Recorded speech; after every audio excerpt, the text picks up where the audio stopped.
From New York, it's That Kevin Show. See, I knew it.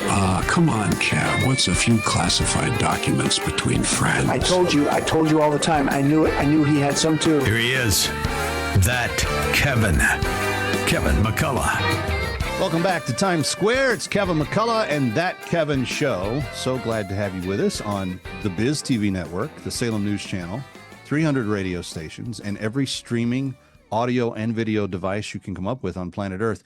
We're everywhere, and we're watching. Last week, I wasn't everywhere, but I did get to go to West Palm Beach, Florida, at the invite of my next guest to learn a little bit more about free speech and understand exactly the battle that we are in to protect that vital First Amendment privilege. Ladies and gentlemen, please put your hands together and welcome for the first time to That Kevin Show, former chairman of the House Intelligence Committee, Devin Nunes. Hello, Chairman. Great to be with you. And I hope someday that you're going to be streaming on True Social's new streaming product that we're building right now. I was wondering how long it was going to take for you to get to that. And sure enough, within seconds, we are already there. Well, I had to take advantage of it. You know, I'm coming on your show. I want to be able to watch myself and you on True Social. You know, not on all these other woke networks and channels, you know. I appreciate that. Well, sadly, none of the woke places will take any of my content. So that's probably true. We look forward to, and we have a small presence on Truth. We're growing and we're trying to do better. But Chairman, there may be a lot of people that, like me, when they heard the news that you were leaving Congress at really kind of an apex moment, you were the chair of the House Intelligence Committee, powerful position to be in as you serve the American people, and you walked away from it to go take on a social media company. I think a lot of people kind of scratched their head and went, why? You told us a little bit about it at the conference last week, but relay the story. Well, look, we could go on for an hour and talk about it, but the Cliff Note version really is this: that when I was chairman of the House Intelligence Committee, I was one of the first people to be shadow banned, which means by the social media companies, which basically means that people can't find my posts. So as we were dealing with the Russia hoax and the Ukraine impeachment hoax and all the hoaxes that were around, how a lot of people are familiar with me, at first we could get around the fake news by just putting out a little video or putting out the real truth onto Facebook, Instagram, or Twitter at the time. Well, all of a sudden we noticed that my views just dropped and dropped and dropped. And then we found out, well, hell, nobody could even find me. So clearly we now know in retrospect that the Democrats were tied at the hip with these companies, and that, you know, essentially they had created a propaganda machine by which if you couldn't go to the fake news and get your story out and you couldn't go to social media, you were essentially stuck. So after, I think, one of the horrendous things that ever happened, I was one of the first guys to go on Parler, which was an early Twitter alternative. I was the first guy to actually go onto Rumble, which is a YouTube alternative. When all of that happened, I started to grow and grow and grow. And this is in 2021. And I said, wow, what a strange coincidence. I'm getting hundreds of thousands of followers in a short amount of time, when I was like stuck at 100,000 on Instagram, stuck at 1.4 on Twitter, stuck at, I can't remember what I had on Facebook.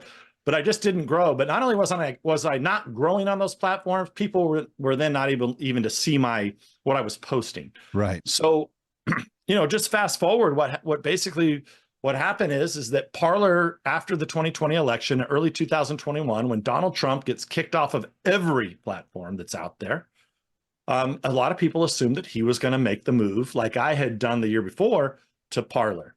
And then lo and behold, what I think is one of the worst things that's happened through all this, it doesn't get the fanfare, but you had some 30 companies in the United States of America that said, you know what, Parler, you may have $1 billion valuation. You may have, you know, I don't know what they had at the time, 4 or 5 million users.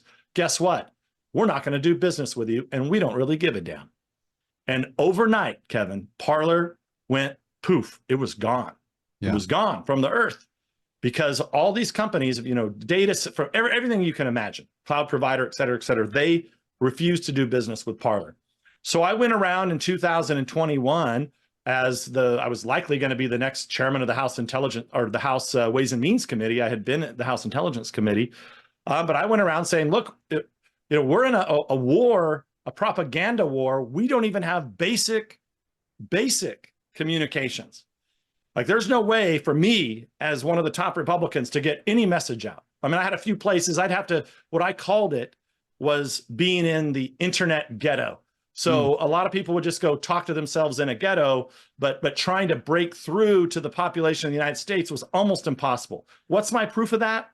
How do you still have today, after anybody that's paid any attention at all, and if you're even slightly, you can be center left as long as you're neutral, you know the Russia hoax was a hoax.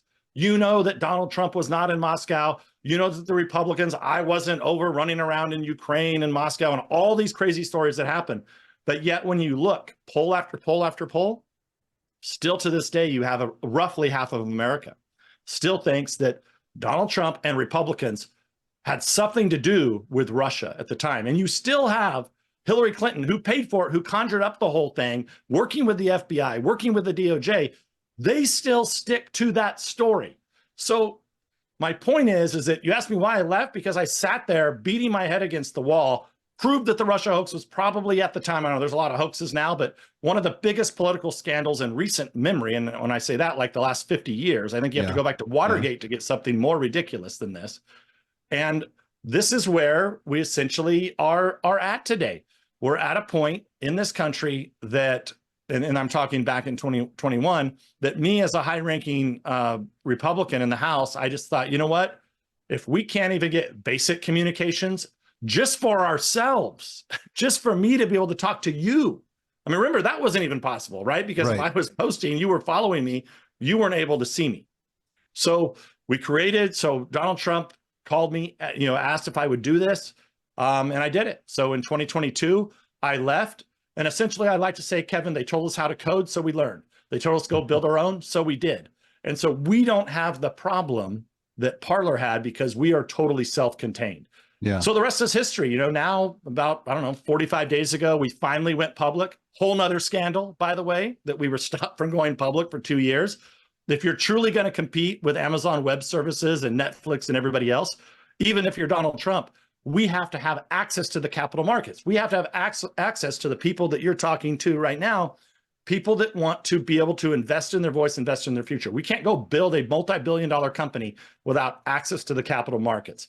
So we did that. That took 2 years. I mean, well, I know you have a family-friendly show, so I won't say it. But well, anyway, that's essentially what, why I left. I mean, like I said, we could talk about it for a long time, but that's the gist of it. But I think, Chairman, you described the problem explicitly on point. And the only reason that I know is because I too was shadow banned. And in fact, on January 6th, minutes after they pulled Donald Trump off of Twitter, they pulled me off of Twitter. And I feel it probably had something to do with the fact that I had 2 or 3 of my columns from townhall.com reposted by President Trump. That day, I was questioning some of the things that I was seeing on television. And there was obviously this great level of arrogance from the powers that had control of these sites that said, we're gonna decide exactly who gets to say what and when. We're speaking with Devin Nunes, who is running Truth Social. It's actually DJT now, as it's traded on the markets. And we're going to come right back from this commercial break because what's next in all of this journey for the fighting for the First Amendment will continue right after. Stick around for more of That Kevin. Next, That Kevin Show with Kevin McCullough.